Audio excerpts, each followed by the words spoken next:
हरे कृष्ण। आप सभी भक्तों का हमारे YouTube चैनल में हार्दिक स्वागत है। तो आज हम कार्तिक महात्म की 14वें अध्याय का वर्णन करेंगे। हे राजन, इस प्रकार उसको धर्म पूर्वक राज्य करते देखकर देवता क्षुब्ध हो गए। उन्होंने देवादिदेव भगवान शंकर का मन में स्मरण करना प्रारंभ कर दिया। कितने ही प्रकार से स्तुति की। तब भक्तों की कामना पूरी करने वाले शंकर जी ने नारद जी को बुलाकर देव कार्य करने की इच्छा से उनको देवपुरी भेजा। शंकर भक्त नारद भगवान शंकर की आज्ञा से देवपुरी में गए। इंद्र आदि सब देवता व्याकुल हो शीघ्रता से उठकर श्री नारद जी की स्तुति करने लगे। उत्कंठा बड़ी दृष्टि से सबने नारद जी की ओर देखा। अपने सब दुखों को कहकर उन्हें नाश करने की प्रार्थना की। नारद जी ने कहा, मैं सब कुछ जानता हूँ, इसलिए अब मैं दैत्यराज जलंधर के पास जा रहा हूँ। ऐसा कह देवताओं को आश्वासन देकर श्री नारद जी जलंधर की सभा में आए। जलंधर ने नारद जी के चरणों की पूजा कर हंसते हुए कहा, हे ब्राह्मण, कहिए आप कहाँ से आ रहे हैं और कहाँ पर आपने क्या क्या देखा, यहाँ कैसे आए हैं? मेरे योग्य जो सेवा हो उसके लिए मुझे आज्ञा दीजिए। जलंधर की इस प्रकार के वचन सुनकर नारद जी प्रसन्न होकर बोले, हे दानवराज महाबुद्धि जलंधर, तुम धन्य हो, क्योंकि इस समय सब रत्नों को भोगता एक तुम ही हो। हे दैत्य श्रेष्ठ, अब आप मेरे आगमन का कारण सुनिए, जिसके लिए मैं आज यहाँ आया हूँ।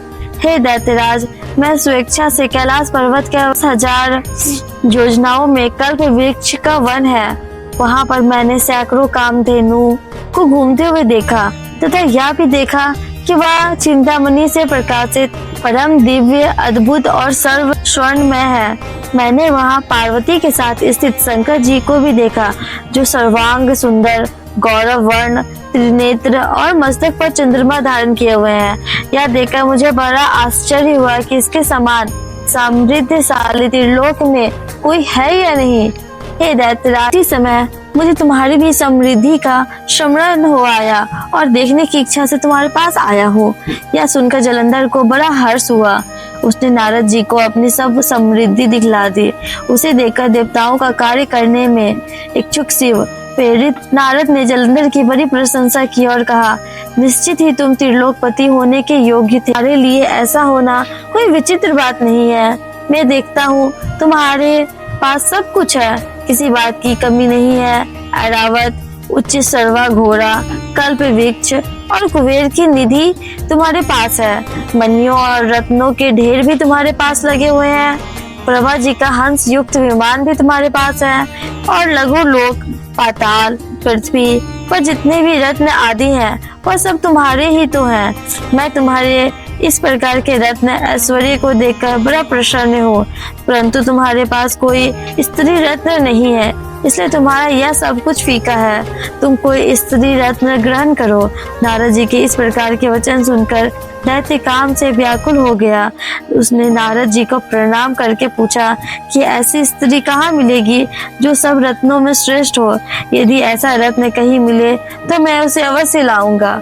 देवर्षि नारद बोले, ऐसा रत्न तो कैलाश पर्वत पर योगी भगवान शंकर के पास ही है। ये सर्वांग सुंदर पत्नी देवी पार्वती बहुत ही मनोहर है। उनके समान सुंदरी मैंने आज तक कहीं नहीं देखी है।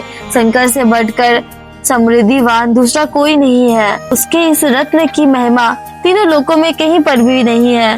तभी तो परम विरक्त तो परम आत्मा राम शंकर भी उसके वश में हो गए हैं।